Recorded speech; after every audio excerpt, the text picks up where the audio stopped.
மர்ம மாளிகை அத்தியாயம் 3. அந்த பங்களாவின் கதவை தாண்டி போலீஸ் வாகனங்கள் நின்றன. இரவு 10 மணி. சுற்றிலும் ஊர் மக்கள் தூரத்தில் நின்று பார்த்து கொண்டிருந்தார்கள். அங்கே போகிறது நல்லதா? 10 ஆண்டுகளாக யாரும் அங்கே கால் வைக்கலையாம் என்று ஒருவர் கிசுகிசுத்தார். ஆனால் இன்ஸ்பெக்டர் அருண் எந்த கதைகளையும் கவனிக்கவில்லை. கேஸில் காணாமல் போன பொண்ணை தேடணும், அதுதான் முக்கியம் என்று குழுவிடம் சொன்னார். கதவின் பழைய பூட்டை உடைத்தவுடன் தூசி காற்றில் பரவியது. 4 போலீஸ் அதிகாரிகள் டார்ச் லைட் எடுத்து உள்ளே சென்றனர். சுவர்களில் மங்கிய ஓவியங்கள், உடைந்த கண்ணாடிகள், சிதறிய மரச்சாமான்கள், அனைத்தும் ஆண்டுகள் கடந்த பாழடைந்த சாட்சிகளாக இருந்தன. ஆனால் அந்த வெறிச்சோடிய வீட்டுக்குள் நுழைந்தவுடன் அருணுக்கு உடலில் ஒரு சில்லு ஓடியது. ஏதோ பார்த்து கொண்டிருக்கும் உணர்வு. அவர்கள் தரையையும் சுவர்களையும் ஆராயத் தொடங்கினர். நந்தினியின் மொபைல் சிக்னல் கடைசியாக இருந்ததால் அவர்களுடைய பொருள் ஏதாவது கிடைக்குமா என்று பார்த்தனர். அப்பொழுது ஒரு போலீஸ் கான்ஸ்டபிள் கூப்பிட்டார். சார், இங்க பாருங்க. அவன் காட்டிய இடம் படிக்கட்டின் அடியில் சுவரில் சிவப்பு நிற கரை. அருண் அருகே சென்று டார்ச் லைட்டை போட்டார். அது தெளிவாக இரத்த கரை. ஆனால் அதிசயம் என்னவென்றால் அந்த கரை பழையதல்ல, இன்னும் ஈரப்பதத்துடன் இருந்தது. இது 2 நாள் கூட ஆகல என்று அருண் மெல்ல சொன்னார். போலீசார் அதிர்ந்தனர். சார், அப்படியென்றால் நந்தினியோடு சம்பந்தப்பட்டதா? அருண் பதிலளிக்கவில்லை. ஆனால் மனதில் அச்சம் வந்தது. இந்த வீட்டில் சமீபத்தில் தான் ஏதோ நடந்திருக்கு. இந்த கரையின் அருகே கவனமாக தேடினர். ஆனால் எந்த பாதச்சுவடுகளும் இல்லை. தரை முழுவதும் தூசி இருந்தும் யாரும் நடந்து சென்றது போல தடையுமே காணவில்லை. யாரோ இங்கே ரத்தம் சிந்திருக்கிறார். ஆனால் அவர் எப்படி நடந்தார்? பாத சுவடே இல்லை என்று கான்ஸ்டபிள் முணுமுணுத்தான். அருண் நெருங்கி பார்த்தார். இது சாதாரணம் இல்லை. ஒருவேளை யாராவது சுத்தம் செய்து மறைத்திருக்கலாம். இல்லை என்றால் அவர் வாக்கியம் முடிக்கவில்லை. ஆனால் அந்த இல்லை என்றால் என்று சொன்ன வார்த்தை ஒவ்வொருவரின் மனதிலும் அச்சத்தை விதைத்தது. அவர்கள் அங்கிருந்து அடுத்த அறைக்கு சென்றார்கள். சுவர் முழுவதும் பிளவுகள், ஜன்னல்களில் இரும்பு கம்பிகள் தளர்ந்திருந்தன. அப்பொழுது ஒரு கான்ஸ்டபிள் பயந்து கத்தினான். சார், அங்க யாரோ ஓடினது போல இருக்கு. அனைவரும் திரும்பி பார்த்தார்கள். சுவரில் நிழல் ஒன்று வேகமாக நகர்ந்து கொண்டிருந்தது. அவர்கள் டார்ச் லைட்டை போட்டவுடன் எதுவுமே இல்லை, வெறும் சுவர் மட்டுமே அங்கு இருந்தது. அருண் தனது மனதில் சிந்தித்தார். இது யாரோ நம்மை பீதி அடைய வைக்க முயற்சி செய்யும் குற்றவாளிகள் வேலைகளா? இல்லையென்றால் உண்மையிலேயே அந்த கதைகளில் சொல்வது போல ஏதோ அமானுஷ்ய சக்தியா?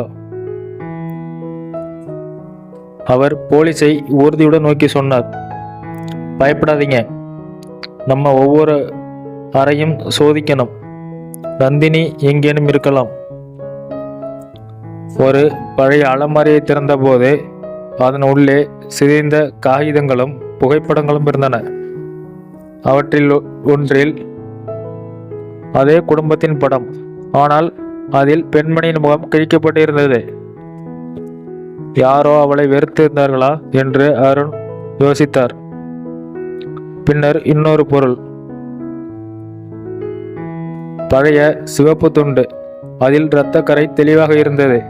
அது புதிய கரையை போல தோன்றியது. அப்பொழுது அறையின் மூலையிலிருந்து மெதுவாக குரல் கேட்டது.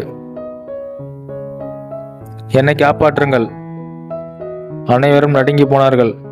அந்த குரல் ஒரு பெண்ணின் குரல் போல இருந்தது. நந்தினியா என்று அருண் உடனே கத்தினார். ஆனால் பதில் இல்லை. காற்றின் சத்தம் மட்டும். போலீஸ் குழுவினர் ஒருவரை ஒருவர் பார்த்து கொண்டனர். சார், உண்மையிலேயே இந்த வீடு பிசாசு வீடுதானோ? அருண் தன் குரலை உறுதியுடன் வைத்தார். பிசாசு இல்லை, ஏதோ உண்மை இருக்கிறது. அதனால்தான் இந்த குரல்கள் கேட்குது. நம்ம இன்னும் ஆழமா தேடலாம். இரத்தக்கரை, அது ஒரு மர்மத்தை வெளிப்படுத்தும் முதல் குறி. ஆனால் அது யாருடையது? நந்தினியுடையதா? அல்லது 20 வருடங்களுக்கு முன் கொலை செய்யப்பட்டதாக கூறப்படும் அந்த பழைய குடும்பத்தினரின் தடயமா?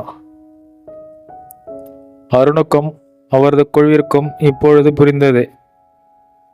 இந்த பங்களா வெறும் வெறிச்சோடிய வீடு அல்ல. இது இன்னும் உயிரோடு இருக்கும் சாட்சியிடம்.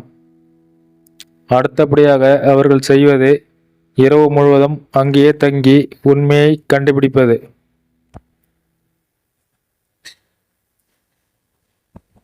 அத்தியாயம் 4.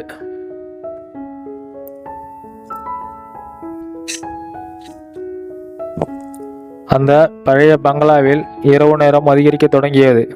பக்கத்தில் இருந்த காடு கருங்கலையாக வானத்தை மூடிக்கொண்டது. ஜன்னலில் வெளிப்புறம் முழுவதும் பனித்துவல் சூழ்ந்திருந்தது. தெற்களில் ஒரு நாயின் அலறல் சத்தம் மட்டும் அந்த இடத்தின் இருளை மேலும் கனமாக்கியது. போலீஸ் இன்ஸ்பெக்டர் அருண் அவரது குழுவினருடன் சேர்ந்து அந்த பங்களாவிலே தங்கி விசாரணை நடத்த முடிவு செய்திருந்தார். இங்கு யாரும் வெளியில் வரவில்லை, யாரும் உள்ளே போகவில்லை. ஆனாலும் நந்தினி காணாமல் போனது எப்படி என்று அவருக்கு இன்னும் புரியவில்லை. அருகே கான்ஸ்டபிள் சுரேஷ் சிறிது பயத்துடன் சுவரில் சாய்ந்து நின்றார். சார், சத்தம் கேட்கிறீர்களா என்று அவர் திடீரென கேட்டார். அருண் காதை கூர்ந்தார். சத்தம் முதலில் தெளிவாக இல்லை. பின்பு மெதுவாக ஒரு பெண் சிரிக்கும் சத்தம். இடைக்கிடையே யாரோ அழுது கொண்டிருப்பது போல ஒலி. அது சுவற்றின் மறுபுறத்திலிருந்து வந்தது போல இருந்தது. இது என்ன சத்தம்? வீட்டில் யாராவது உள்ளார்களா என்று அருண் எழுந்தார். உடனே விளக்குகளை எடுத்து அந்த சுவர் பகுதியை நோக்கி நடந்தார். ஆனால் அங்கே கதவு இல்லை, ஜன்னல் இல்லை, வெறும் பழைய கல் சுவர் மட்டுமே. அந்த குரல் திடீரென மாறிவிட்டது. இப்பொழுது ஒரு பெண் வெளியே போகாதே, வெளியே போகாதே என்று கத்துவது போல இருந்தது. அந்த வார்த்தைகள் எவரும் புரியாத அளவுக்கு ஆழ்ந்த துயரத்துடன் வந்தது. சுரேஷ் பயந்து, சார், இதெல்லாம் பேயின் சத்தம்தான் என்று பின்வாங்கினார். அருண் சிரித்து கொண்டே, பேயா இல்ல பைத்தியமா? எங்காவது மறைத்து வைத்த ஸ்பீக்கரா இருக்குமா என பார்க்கணும் என்றார். ஆனால் உள்ளுக்குள் அவருக்கே ஒரு வித நடுக்கம் தோன்றியது. அந்த நேரத்தில் மற்றொரு போலீஸ் ராஜன் மேல் மாடியில் இருந்து ஓடி வந்தார். முகம் வெண்மைப்பட்டு மூச்சு முட்டி கொண்டிருந்தது. சார், மேலே மேலே யாரோ இருக்காங்க. அருண் உடனே துப்பாக்கியை எடுத்துக்கொண்டு மேல் மாடிக்கு சென்றார். அங்கே ஒரு நீண்ட பக்கவாட்டு காரிடார். அதன் நடுவில் பழைய ஓவியங்கள் தொங்கின. மந்தமான வெளிச்சத்தில் அந்த ஓவியங்களில் உள்ள பெண்களின் கண்கள் உயிரோடு இருப்பது போல தெரிந்தன. அந்த காரிடரின் முடிவில் ஒரு ஜன்னல் இருந்தது. ஜன்னலின் அருகே வெள்ளை நிற சேலை அணிந்த ஒரு உருவம் நின்றிருந்தது. மெதுவாக அது ஜன்னலுக்கு வெளியே திரும்பி பார்த்தது. அது ஒரு பெண், ஆனால் முகம் மங்கலாக இருந்தது. அங்கே யார் என்று அருண் கத்தினார். உடனே அந்த உருவம் மெதுவாக மறைந்து பனியில் கலந்து போனது. ஜன்னலுக்கு சென்றபோது யாரும் இல்லை. ஜன்னல் திறந்திருந்தது. ஆனால் கீழே தரையில் எவரும் இல்லை. ராஜன் நடுங்கி, சார், நான் சொன்னேன்ல, இங்கே பேய் இருக்குது. நான் பார்த்தது உண்மைதான் என்றார். அந்த இரவு குழுவினர் அனைவரும் ஒன்றாக கூடினார்கள். யாரும் தனியாக செல்ல துணியவில்லை. அவர்கள் பங்களாவின் மத்திய அறையில் தீப்பந்தம் ஏற்றி உட்கார்ந்தனர். ஆனால் அப்போது கூட அந்த சத்தங்கள் நின்றுவிடவில்லை. சில நேரம் அழுகை, சில நேரம் சிரிப்பு, சில நேரம் யாரோ நடந்து கொண்டிருப்பது போல அடிகள். அருண் உள்ளுக்குள் சந்தேகமடைந்தார். இது ஒரு மர்மம். பேய் உண்மையாதானா? அல்லது யாரோ எங்களை ஏமாற்ற முயற்சி செய்கிறார்களா?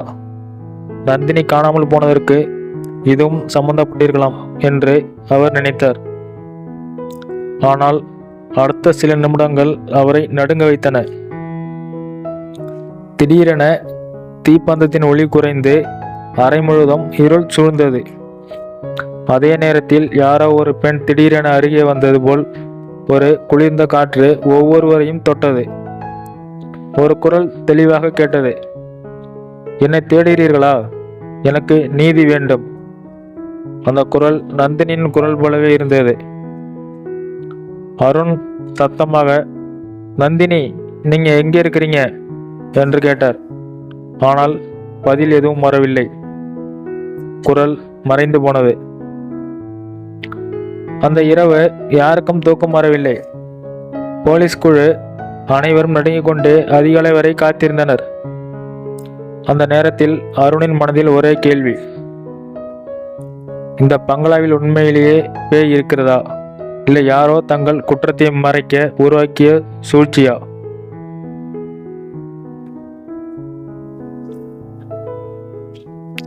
அத்தியாயம் 5. கதிரவன் வெளிச்சம் பங்களாவின் பழைய சுவர்களை தொட்டபோது அந்த இடத்தில் ஒரு நிம்மதி தோன்றியது போல் இருந்தது. ஆனால் போலீஸ் குழுவினருக்கு அந்த இரவு மறக்க முடியாதது. அவர்கள் அனைவரும் சோர்வுடன் இருந்தாலும் இன்னும் நம்பிக்கையில்லாத அச்சம் மனதில் பதிந்திருந்தது. இன்ஸ்பெக்டர் அருண் தனது குழுவை நோக்கி, இரவு நடந்ததையெல்லாம் மறந்துட்டு இப்போ புதிய தடயங்களை தேடணும். பயத்தோட விசாரணை நடத்த முடியாது என்றார். அவருடைய குரலில் உறுதி இருந்தது. அன்று காலை அருண் பங்களாவின் பழைய பதிவுகளை பார்க்க தீர்மானித்தார். அருகில் இருந்த கிராமத்தில் ஒரு முதியவர் இருந்தார், ராமசாமி. அவர் சுமார் 75 வயதுக்கு மேல் இருந்தார். அந்த பங்களாவின் கட்டுமான காலத்திலிருந்தே பல விஷயங்களை பார்த்தவர். அருண் அவரை சந்தித்தார். தாத்தா, இந்த வீடு பற்றி உங்களுக்கு நிறைய தெரியும் என்று கேள்விப்பட்டேன். இங்கு ஏதாவது சம்பவம் நடந்ததா என்று கேட்டார். ராமசாமி முதலில் தயங்கினார். பிறகு சுவாசத்தை விடுத்து மெதுவாக பேச ஆரம்பித்தார். ஐயா, இந்த பங்களா நல்லதில்லை. 20 வருடங்களுக்கு முன் இங்கே ஒரு பெண் இந்த பங்களாவில் இருந்தாள். அவளோட பெயர் நந்தினிதான். அவள் இங்கே வாழ்ந்தாள், அழகான பெண். ஆனா அவள் ஒரு இரவு காணாமல் போனாள். பிறகு அவளுடைய சடலம் பங்களாவின் கிணற்றில் கிடைத்தது. அருண் அதிர்ச்சி அடைந்தார். நந்தினியா?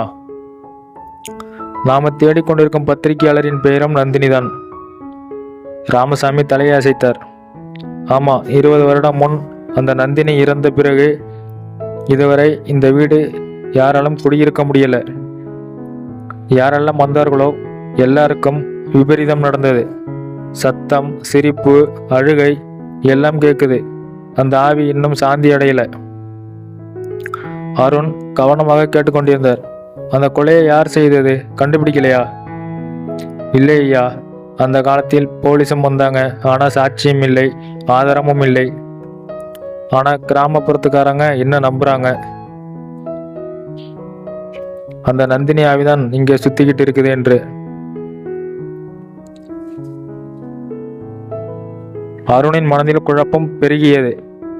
2 நந்தினிகள், ஒன்று பத்திரிகையாளர், இன்னொன்று 20 வருடங்களுக்கு முன் உயிரிழந்த பெண். இருவருக்கும் பெயர் ஒரே மாதிரி. இருவரும் ஒரே வீட்டில் காணாமல் போனவர்கள். இது வெறும் சம்பவமா, இல்லை ஏதோ மர்ம தொடர்பா? அந்த நேரத்தில் குழியிலிருந்த கான்ஸ்டபிள் ராஜன் பங்களாவின் அடித்தளத்தை ஆராய்ந்தபோது பழைய பெட்டி ஒன்றை கண்டுபிடித்தார். அந்த பெட்டியில் பழைய புகைப்படங்கள், சில கடிதங்கள் இருந்தன.